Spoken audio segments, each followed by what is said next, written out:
bienvenue dans le 4e épisode des recettes around the world. Today we are with Marilyn and we are going to do Bannock. It's an Indian bread that I was taught by my mother and by my grandmother. I put all the dry ingredients in first. A little bit of flour, so a little bit of sugar, a little bit of salt, baking powder. So we mix it all up and then you make a well. You fill the well with water and you put a little bit of milk. Then you begin mixing. It's important that you don't get the mixture too thick. Now you start to thicken it. You don't want it sticky. You can see it doesn't stick to your hands. You dump it out. Now here is where you begin kneading your bannock. Now you want a nice soft dough,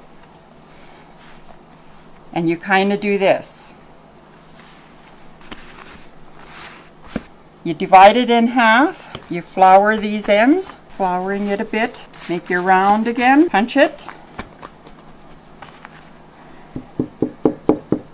Take the flour off.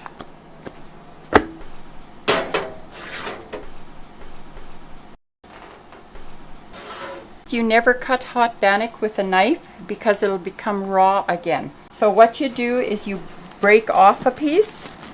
So you just take your bread. Now it's time to taste and it's really good. C'était le 4e épisode des recettes around the world. À bientôt!